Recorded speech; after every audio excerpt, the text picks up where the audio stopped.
Hello, moi c'est Rémi. Le 6 septembre dernier, je suis parti à la découverte de l'Amérique du Sud. Passionné par la photo et la vidéo, j'ai décidé de vous embarquer avec moi. Après avoir découvert le Brésil, l'Uruguay, l'Argentine, le Chili, la Bolivie et même passé 5 semaines sur un catamaran dans le Caraïbe, aujourd'hui je pars à la découverte du Pérou.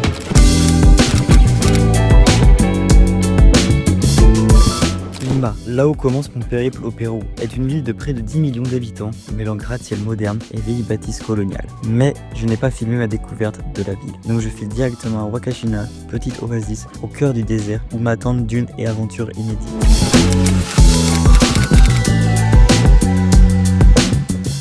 Il est actuellement 9h30 et je quitte Lima pour 24 heures, direction Ica et le désert de Huacachina. Donc c'est un spot assez connu aux alentours de Lima. J'en ai pour 4-5 heures de bus. Donc c'est parti et puis on se retrouve là-bas.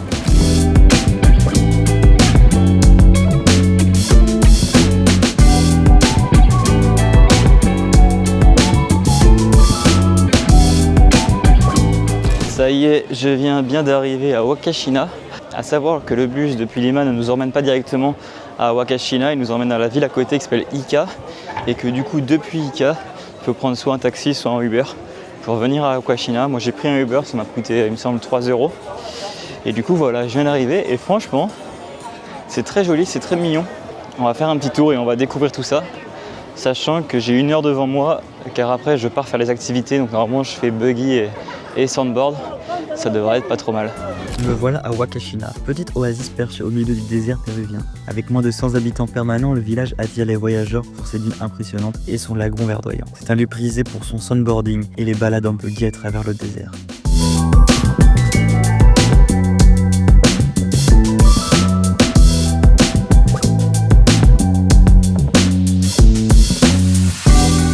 Je viens de repasser à l'hôtel rapidement pour me préparer pour l'activité.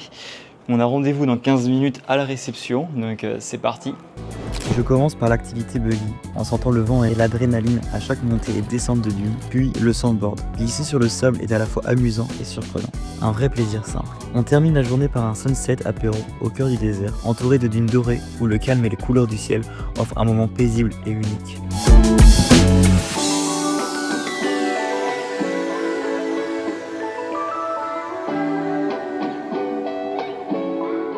Je sors tout juste de l'activité et sincèrement ça vaut vraiment le coup.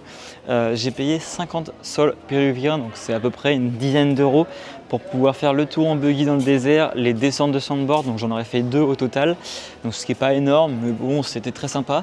Et pour finir en plus, chaque fois on se pose sur un petit sunset avec de quoi grignoter, donc franchement pour 50 sols péruviens ça vaut vraiment le coup si vous venez ici. Et le sunset était vraiment exceptionnel, enfin l'endroit est vraiment magique.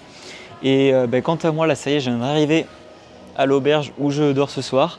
Il va me rester demain matin, je vais essayer de profiter encore de Huacachina avant de reprendre le bus pour retourner direction Lima. Et demain soir, vers 18 h, normalement, il y a mes parents et leurs amis qui arrivent. Donc j'ai passé toute la semaine avec eux au Pérou.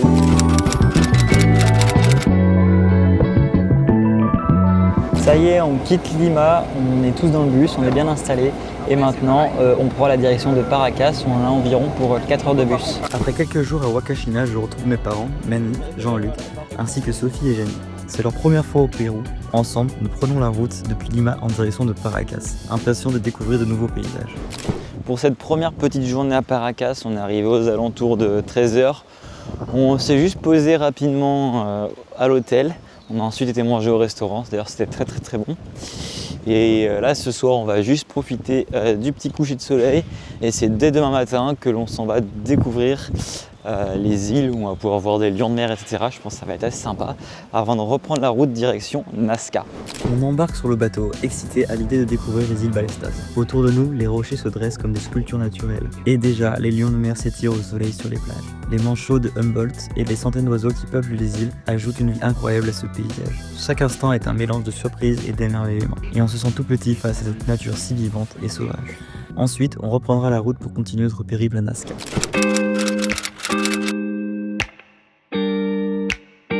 Après ce matin avoir découvert les îles Ballestas, on a pris la direction de Nazca en bus, donc c'était 4 heures de bus. On vient tout juste d'arriver et on va commencer par visiter un petit peu la ville avant de se rendre ce soir à un observatoire des étoiles qui va nous permettre également d'avoir nos premières informations également sur les fameuses lignes de Nazca qu'on ira découvrir aussi demain matin. Nazca, au sud du Pérou, compte près de 30 000 habitants et s'étend en plein cœur d'un désert aride. Connue pour son climat sec quasi permanent, la ville est surtout célèbre pour ses mystérieuses lignes tracées dans le sol qui attirent chaque année des voyageurs du monde entier. Le soir venu, on se rend dans un petit observatoire au cœur de la ville. Un guide nous partage ses connaissances sur les lignes de Nazca et leurs possibles liens avec les étoiles. Et ça y est, c'est parti, on part découvrir les fameuses lignes de Nazca. Les lignes de Nazca sont un immense ensemble de géoglyphes représentant des animaux, des formes géométriques et des figures humaines. Découvertes depuis le ciel, elles demeurent encore aujourd'hui des mystères. Leur préservation, on la doit en grande partie à Maria Rijk, une mathématicienne allemande arrivée au Pérou dans les années 1930. Elle a consacré sa vie entière à protéger ces tracés uniques, allant jusqu'à les surveiller chaque jour armée d'un simple balai. Ensuite, on prend la route vers Arequipa, la ville blanche, prochaine étape de notre voyage au Pérou.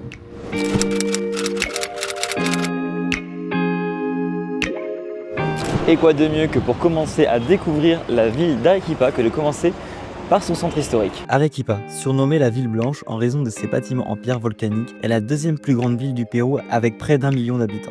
Située à plus de 2300 mètres d'altitude, elle est entourée par 3 volcans majestueux. Classée au patrimoine mondial de l'UNESCO, la ville séduit autant par son architecture coloniale que par son atmosphère animée. Et maintenant, direction l'un des endroits les plus emblématiques de la ville d'Arequipa, le monastère Santa Catalina. On entre dans le monastère de Santa Catalina, un véritable labyrinthe de ruelles colorées et de cloîtres paisibles. Fondé au XVIe siècle, cet endroit ressemble à une petite ville dans la ville, avec ses murs rouges, bleus et or qui captent la lumière d'Arequipa. En se promenant entre les couloirs silencieux et les patios fleuris, on a l'impression de voyager dans le temps.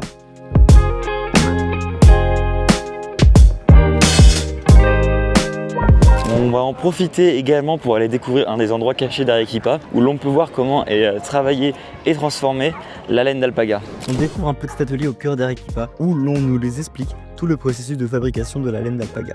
On observe les alpagas paisibles avant que leur laine soit soigneusement triée, lavée et filée. On apprend que cette laine est particulièrement douce, légère et chaude, ce qui en fait l'une des fibres les plus prisées du monde.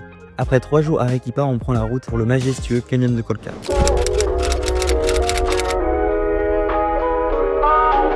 On prend la route depuis Arequipa jusqu'à Chivay. Il nous faudra environ 3 heures de route pour rejoindre le village. En chemin, les paysages défilent. Sommets arides, vallées profondes et troupeaux de lamas qui pèsent paisiblement. Chaque virage offre une nouvelle scène andine à la fois sauvage et fascinante.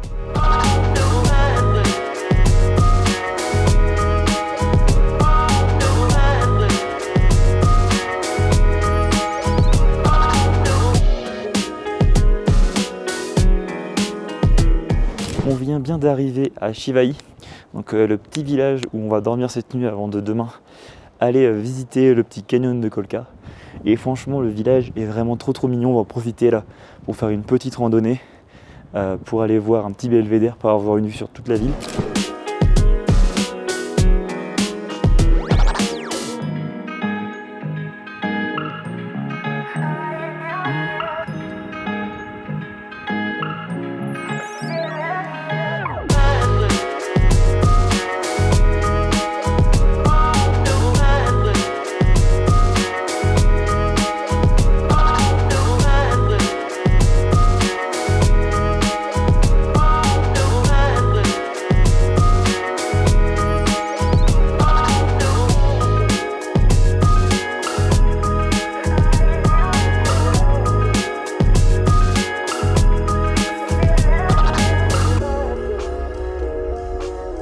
On a repris la route ce matin direction le canyon de Colca. L'objectif, c'est d'aller observer les condors. Donc on doit y être avant 8h, 8h30, car c'est à partir de ce moment-là où les condors s'envolent.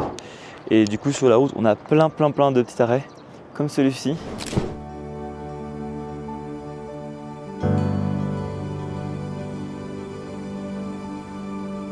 On arrive au Mirador Cruz del Condor juste à temps pour voir au lever du soleil ces rapaces majestueux s'envoler dans le courant thermique.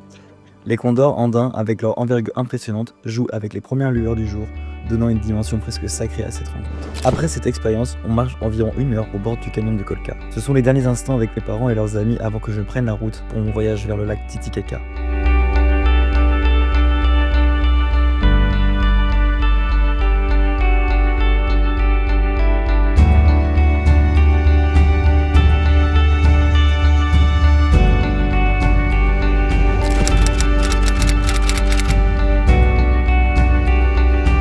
pars avec Morgane pour le lac Titicaca. On passe la nuit chez l'habitant sur les îles Ouros, ces îles flottantes de roseaux. Dès notre arrivée, une famille du village nous accueille et nous explique comment ces îles fonctionnent. Assemblage de totora, vie quotidienne et traditions locales. C'est une immersion simple et authentique dans une communauté amazone en harmonie avec l'eau.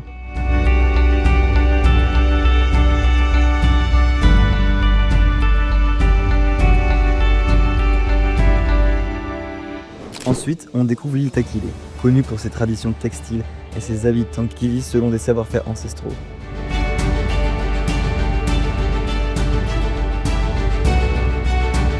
Ça y est, on vient bien d'arriver sur l'île Takile et là maintenant on part à la rencontre d'une communauté de l'île. L'île offre des vues à couper le souffle sur le lac et l'accueil chaleureux des habitants nous fait sentir à la fois voyageurs et invités privilégiés.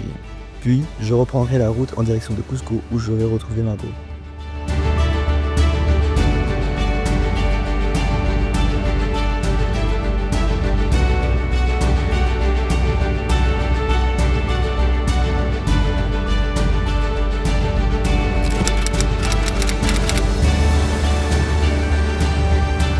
Nous arrivons à Cusco, l'ancienne capitale de l'Empire Inca, un lieu chargé d'histoire, niché au cœur des Andes, qui sera notre point de départ pour de nombreuses aventures.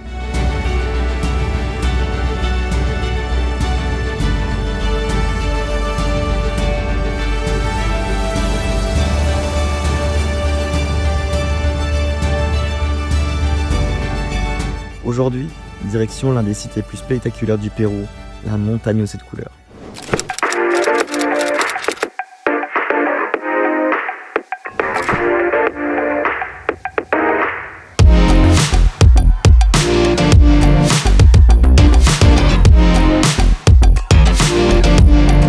Après 3 heures de route, on vient bien d'arriver au pied de la montagne aux 7 couleurs. On a encore à peu près 1 heure, 1 heure et demie de marche pour arriver au sommet. Et comme on peut le voir derrière moi, il y a énormément de bus touristiques. Donc je pense que là-haut, ça va être un peu la queue. Mais bon, on s'y attendait quand on va sur un lieu qui est aussi connu. Mais en tout cas, j'ai hâte de voir à quoi ça ressemble. On n'a pas le meilleur temps, mais ça va le faire. Depuis le parking, l'ascension commence doucement, mais à plus de 5000 mètres d'altitude, chaque pas se fait sentir. Le souffle est court, les jambes lourdes, et pourtant, l'excitation prend le dessus. Après un peu plus d'1 heure de marche, les bandes colorées de la montagne se dévoilent enfin, un spectacle unique au monde. Bon, ça y est, on vient bien d'arriver en haut. La montagne aux 7 couleurs est ici. Et comme prévu, il y a énormément de monde. Et je ne vais pas vous cacher que je suis un petit peu déçu. La montagne en elle-même, elle est très jolie, mais je m'attendais à quelque chose de plus pétant et plus grand en fait. La montagne est toute petite, mais heureusement, tous les alentours sont vraiment exceptionnels. Genre vraiment, c'est limite, ça vaut plus le coup pour les alentours que pour la montagne en elle-même.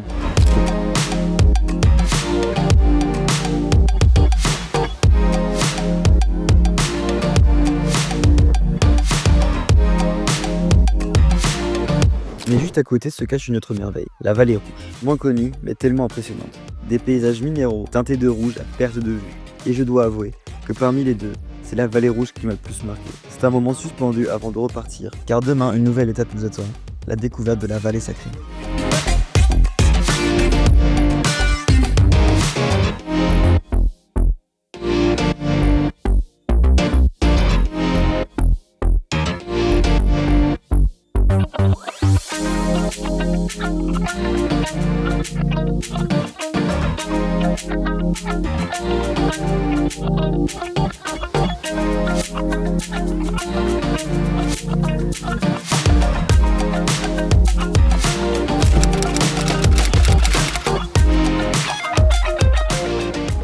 Aujourd'hui, direction la vallée sacrée. Donc on passe par un petit taxi privé où on a un petit groupe de 6. On se partage le taxi pour aller visiter tous les alentours de la vallée sacrée. Donc là il est à peu près 7h30, 8h. On attend le taxi et puis c'est parti pour une nouvelle journée. La vallée sacrée des Incas est un passage incontournable. En général, on la découvre avec une agence à travers plusieurs étapes. Un premier arrêt dans un village d'artisans où l'on découvre les techniques traditionnelles de tissage.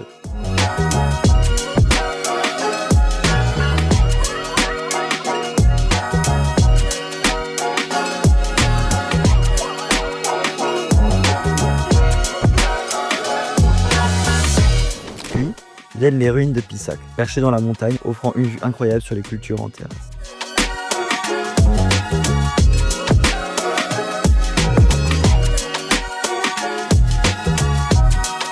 Plus loin, les fameuses salines de Maraz, où depuis des siècles, les habitants récoltent les sels grâce à des ingénieux systèmes de bassins.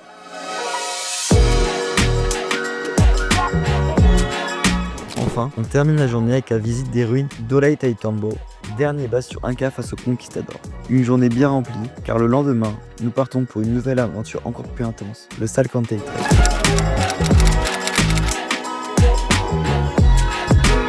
Ça y est, c'est le grand jour, on quitte Cusco pour aller récupérer des petits collectivos qui vont nous emmener au point de départ du Salkantay Trek qu'on va démarrer demain matin. Aujourd'hui, on va arriver dans le village, alors je suis pas sûr de bien prononcer le nom, mais de Soraypampa, où on peut faire une petite lagune pour s'échauffer tranquillement. Et c'est parti quoi, on est parti pour, il me semble, 3 ou 4 heures de minibus, collectivos, etc. pour arriver au point de départ, et normalement dans quelques jours, le Machu Picchu. Après la découverte de la vallée sacrée, place à l'une des plus belles aventures de ce voyage, le Salkantay Trek. Pour rejoindre le point de départ du trek, nous prenons un collectivo en direction de Soraypampa. Mais à cause d'un éboulement, la route est bloquée. Il nous faut terminer le chemin à pied, une mise en jambe avant même le début de l'aventure. Une fois arrivés et installés dans notre logement pour la nuit, nous partons en fin d'après-midi découvrir la lagune Umantay. L'ascension est rude, le souffle court, me sommet, le spectacle en vaut la peine. La lagune d'un bleu profond nous accueille sous une fine pluie, donnant à l'endroit une atmosphère encore plus mystique. Un moment inoubliable pour clôturer cette première journée de trek. On est le deuxième jour du Salkantay Trek et les vraies choses commencent, on va dire. Aujourd'hui, c'est, il me semble, la journée la plus dure. On a entre 18 et 20 km à faire avec dès le début une énorme montée qui doit nous faire passer un col à 4006. Donc il y a quand même pas mal d'efforts à donner. Là, il est 6h du matin, on vient de prendre le petit déjeuner. On finit de se préparer. Et puis c'est parti. Depuis Soraypampa, nous reprenons la marche aux premières heures. Le programme du jour est clair. Franchir le col du Salkantay à plus de 4600 mètres d'altitude. C'est l'étape la plus dure du trek. Là se raréfie, chaque pas semble plus lourd que le précédent, mais la beauté du glacier qui se dresse devant nous nous donne la force d'avancer. Une fois au sommet, la fierté prend le dessus. On contemple la puissance des Andes, entourée de silence et de vent.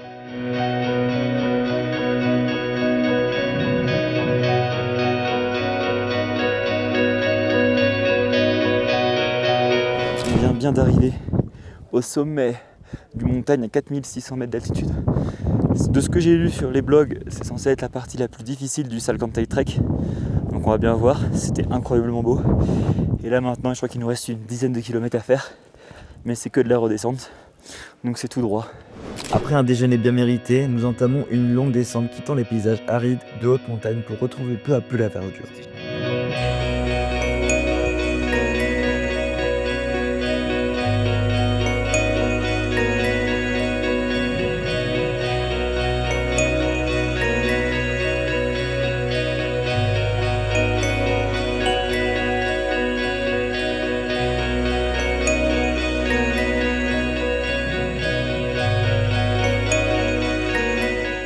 Troisième jour du Salkantay Trek. Donc hier, normalement, de ce qu'on a lu à peu près sur les forums, c'était la journée la plus dure. On aura fait une vingtaine de kilomètres avec 800 de dénivelé positif. Et là aujourd'hui, on repart une nouvelle fois pour une vingtaine de kilomètres. Il y a un peu moins de dénivelé. Enfin, je sais pas exactement combien il y a de dénivelé, mais on ne s'arrête pas au premier village et on pousse à un autre endroit pour aller un peu plus loin, donc c'est 8 ou 10 km de plus, pour arriver à des logements qui donnent vue sur le Machu Picchu. Et je sais que de ce qu'on a lu, pour arriver à ces logements, il est un petit peu dénivelé. Donc là, tout le début, ça devrait aller, c'est pas mal de descente, mais c'est plus la partie finale où on va se prendre un petit peu dénivelé sur la fin. Donc on va bien voir ce que ça donne. Dès les premières heures, nous reprenons la route. Le sentier est plat sur de nombreux kilomètres, ce qui nous permet d'avancer vite. Le soleil n'est pas encore trop fort, l'air est frais, c'est le moment idéal pour marcher d'un bon pas et avaler la distance. Une portion agréable qui donne presque l'impression que la fatigue des jours précédents a disparu. Mais la facilité ne dure pas. Très vite, le chemin se cabre et l'ascension commence. Sous le soleil qui tape fort, chaque pas devient plus éprouvant. Les sacs semblent plus lourds, le rythme ralentit et on sent la chaleur s'ajouter à l'effort. Après plusieurs heures à grimper, le lodge apparaît enfin au détour du sentier.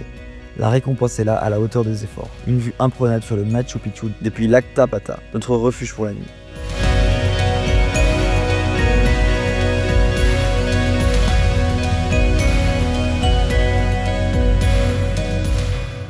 Après une bonne vingtaine de kilomètres, on vient bien d'arriver à notre logement et franchement ça valait le coup de pousser un peu. On a notre première vue sur le Machu Picchu et franchement c'est juste incroyable la vue qu'on a. En plus on a un petit logement qui est vraiment trop stylé, chambre privée, enfin tout. Et c'est incroyable. Et là maintenant, après demain ce sera la dernière ligne droite pour aller récupérer nos billets à Aguascalientes pour pouvoir espérer aller visiter le fameux Machu Picchu qui est juste derrière moi ici. Bien sûr on va pas le voir la caméra.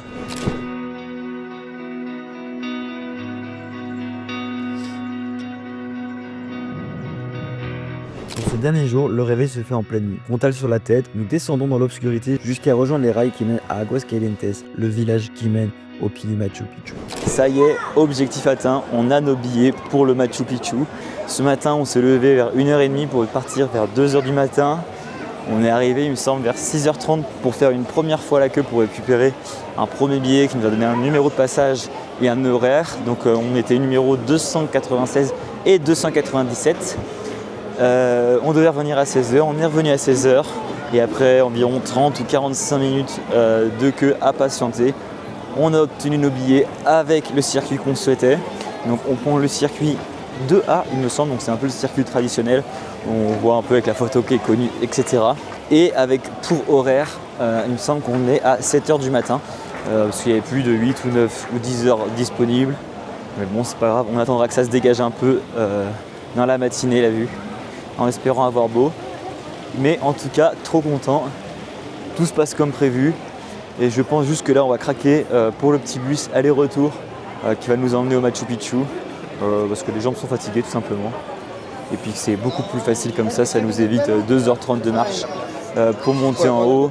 Seulement 30 minutes de bus, donc je pense qu'on va opter pour cette solution. C'est parti, nous montons dans le bus en direction de l'entrée du Machu Picchu. L'excitation est à son comble. Après des jours de trek, de col et d'ascension, nous sommes enfin sur le point de découvrir la deuxième merveille du monde. Ça y est, on y est, il est 7h du matin et on commence la visite du Machu Picchu. C'est ma deuxième merveille du monde dans mon road trip après le Corcovado. Ça y est, on est au Machu Picchu et franchement ça s'annonce juste incroyable. Le Machu Picchu est sans doute le site le plus emblématique du Pérou et l'une des merveilles les plus mystérieuses de notre planète. Située à près de 2430 mètres d'altitude, cette ancienne citadelle Inca a été construite au milieu du XVe siècle, probablement sous le règne de l'empereur Pachacutec. Ce qui rend le lieu fascinant, c'est qu'il a traversé les siècles sans qu'on sache vraiment quelle était sa fonction exacte. Était-ce une résidence royale, un centre religieux dédié au soleil, un observatoire astronomique ou peut-être un mélange de douceur? Le mystère reste entier. Le Machu Picchu a été découvert en 1911 par l'explorateur américain Hiram Bingham. Bien sûr, les habitants des vallées voisines connaissaient l'existence des ruines, mais c'est grâce à lui que le site est devenu mondialement connu. À l'époque, la végétation avait complètement envahi les terrasses et les temples, cachant presque totalement la cité. Ce qui impressionne le plus ici, c'est le génie architectural des Incas. Chaque pierre est taillée avec une précision incroyable, ce qui rend les murs capables de résister aux tremblements de terre. Les terrasses agricoles qui descendent le long des pentes assuraient la nourriture et stabilité au site, tandis que les canalisations distribuaient l'eau de manière ingénieuse. Depuis le site, on aperçoit aussi des sommets sacrés comme le Huayna Picchu ou le montagne Machu Picchu, qui servaient de repère cosmique aux Incas. Aujourd'hui, ce joyau est classé au patrimoine mondial de l'UNESCO et figure parmi les 7 merveilles du monde. Chaque année, des millions de voyageurs viennent l'admirer, mais malgré cette affluence, le lieu reste une atmosphère unique, presque mystique. Se retrouver ici après plusieurs jours de trek, c'est plus qu'une simple visite touristique. C'est l'aboutissement d'un voyage dans le temps, au cœur d'une civilisation disparue qui continue pourtant de nous émerveiller.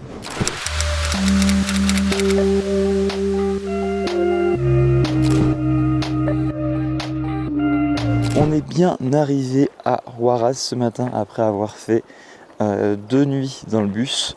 On prend ce matin du coup la direction de la Laguna Churup. Donc c'est une petite randonnée qui va nous amener à une petite lagune au milieu des montagnes qui a l'air d'être vraiment sympathique, histoire de se réacclimater un petit peu. Car demain on part une nouvelle fois pour une nouvelle lagune, la lagune qui est la plus connue aux alentours de Huaraz, la Laguna 69. Et qui elle demande un peu plus de trajet. Il me semble qu'on a à peu près 3 heures de bus pour y aller. Après il me semble que c'est 2 à 3 heures de montée pour 1h30 de redescente.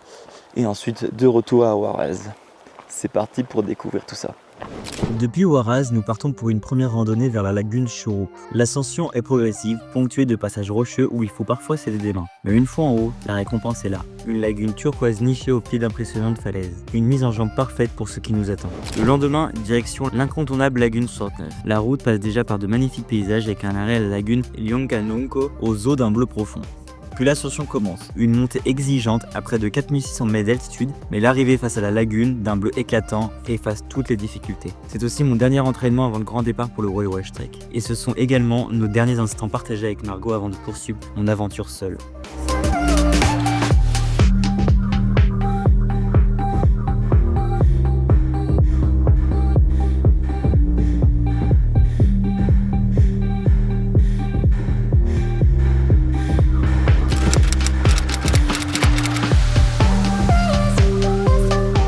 Il est 4h du matin et ça y est, j'ai craqué, je pars en trek pendant 8 jours. Au tout début, j'avais prévu de faire le Santa Cruz, qui est un trek de 4 jours seulement. Et finalement, en parlant avec des guides, etc., on m'a énormément conseillé de faire le Waiwash. Donc je me suis inscrit et là je pars pour 8 jours de trekking, sans internet, sans téléphone. Je pense que ça va être sympa. Le Waiwash Trek, c'est l'un des plus beaux treks du monde. 8 jours à travers la cordillère Waiwash, dans le nord du Pérou. Un itinéraire qui traverse des cols à plus de 4800 mètres, des lagunes de haute altitude et des vallées isolées loin de tout. Le Waiwash Trek commence. Après quelques heures de route depuis Huaraz, nous posons enfin le pied sur le sentier. Cette première journée est une mise en jambe. Nous marchons à travers de larges vallées, entourées de montagnes qui annoncent la suite.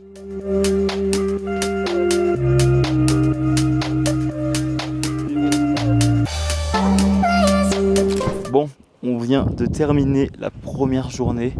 Comme annoncé, la première journée, ça n'a pas été la plus difficile. Normalement, les 2 premiers jours, c'est assez tranquille. On a juste passé un col à 4700 mètres d'altitude. Et là, on vient d'arriver juste derrière moi. Hop, il y a le camp, avec la vue sur les montagnes, c'est sympa. Et je vais essayer de vous faire un petit tour du camp pour vous montrer un peu à quoi ressemble l'installation pour 7 prochains jours. Mais une première journée plutôt tranquille. Et on arrive assez tôt, je crois qu'il est 14 ou 15 heures, donc là on a toute l'après-midi pour se poser tranquillement. Pour cette aventure, je ne pars pas seul. Je serai accompagné de Lucas, un Français, et de Tom, un Belge. 3 voyageurs réunis pour partager cette expérience unique. Deuxième journée du Waiwash, c'est parti. Après un réveil très matinal à 5h30 du matin, où notre guide nous a apporté notre petit maté de coca.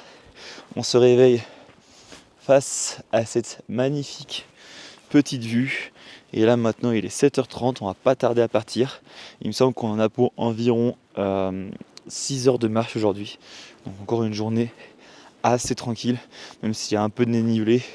Les 2 premiers jours, c'est normalement les journées les plus calmes avant d'attaquer un peu les plus grosses journées. Les choses sérieuses commencent. Nous franchissons notre premier grand col à près de 4700 mètres. L'ascension est longue, mais la vue au sommet est à couper le souffle. De l'autre côté, une vallée immense s'ouvre devant nous. Et au loin, les sommets de la cordillère Waiwash apparaissent enfin.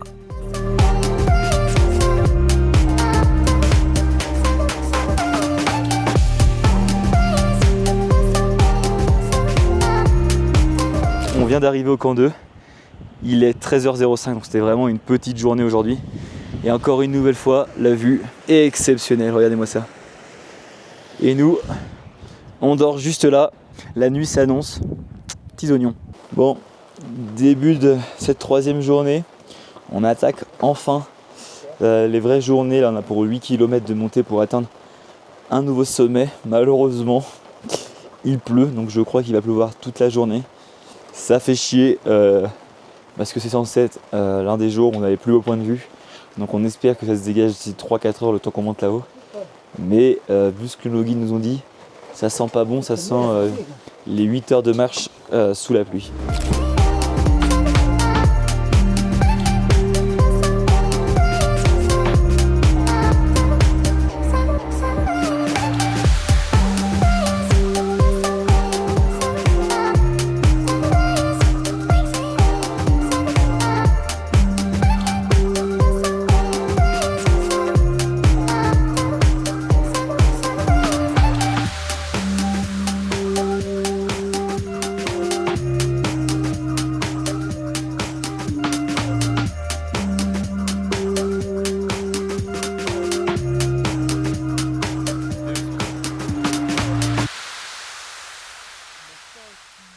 Bon, ça y est, on attaque la partie la plus difficile de la journée.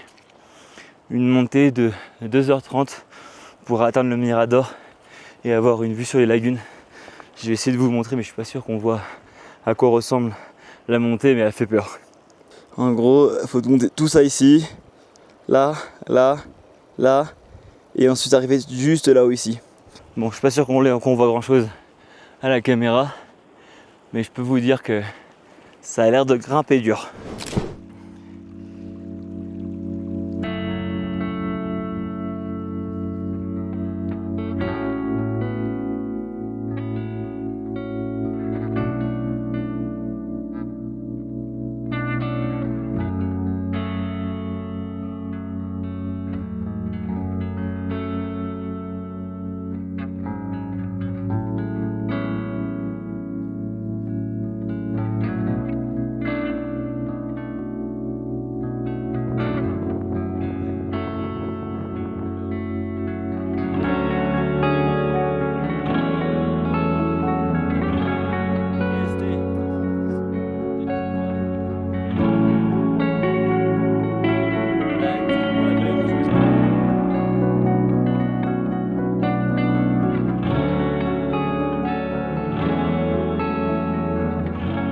Début de la 4e journée et on se réveille la tête dans la brume.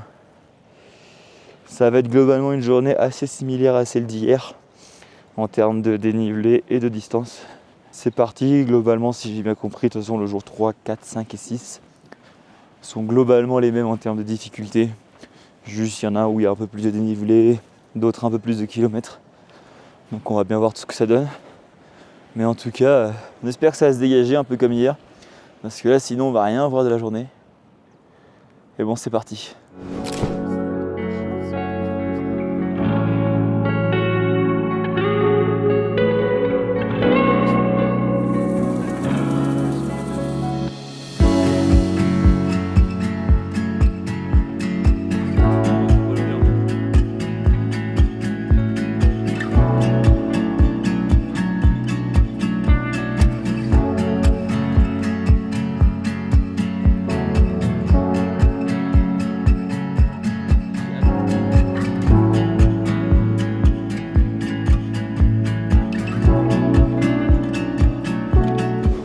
Bon, on vient bien d'arriver au sommet du jour, donc on est actuellement à 5000 mètres d'altitude.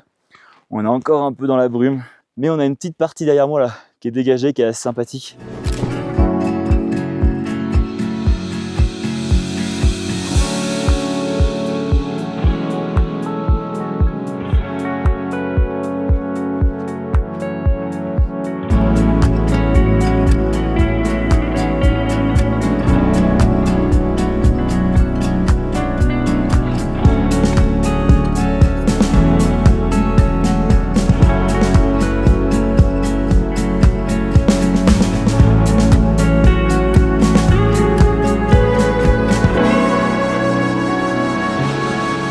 Allez, début de la 5e journée sur le trek du Waiwash. On aura encore passé une petite nuit sous la pluie, mais ça va ce matin, la vue reste assez dégagée on va dire. Et ce qui est assez sympa, c'est que du coup, tous les sommets autour de nous, ils sont enneigés. Et franchement, ça c'est très joli. Et on espère que ça va continuer à se dégager pour le reste de la journée. Parce que des journées comme hier et avant-hier, où on ne voit quasiment rien, je vous avoue que ça commence à être un peu chiant. Mais bon, on va croiser les doigts, ça a l'air de se dégager. Et aujourd'hui, on a une grosse journée qui nous attend. On a quasiment 18 km à faire. Ça commence à monter très fort au départ. Et après, on a quasiment 15-16 km de descente plat avant d'arriver au village où on va passer la nuit du 5e jour.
Fin de cette 5e journée de trek sur le Waiwash. On s'est octroyé un petit plaisir. On loge dans le village, dans une petite auberge pour cette 5e nuit. Et vu la météo dehors, on a bien fait parce que là il pleut des cordes.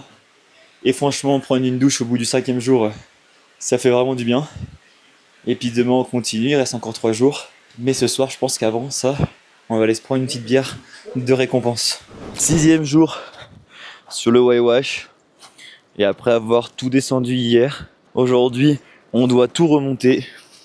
1200 de dénivelé positif. Avec la fatigue accumulée, je pense que ça va bien taper. Mais un truc sur lequel on va pas se plaindre aujourd'hui, c'est la météo. Regardez-moi ça. Un ciel tout bleu, tout dégagé. On espère que ça dure toute la journée comme ça.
Jour 7 sur le Waiwash.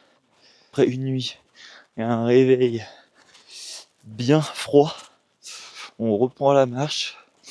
Aujourd'hui pour une dizaine de kilomètres il me semble.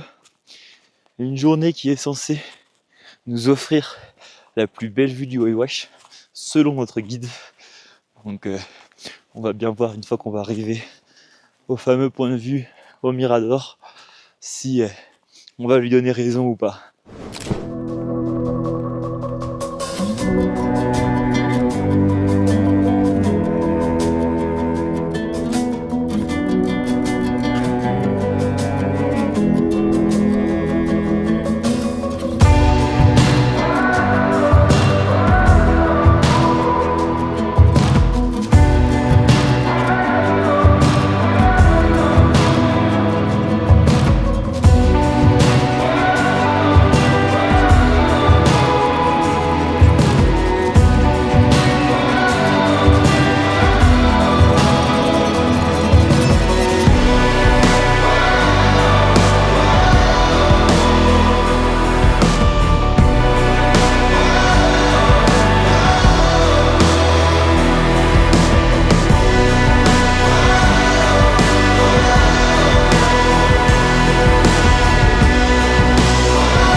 Ça y est, 8e et dernier jour du trek sur le Waiwash.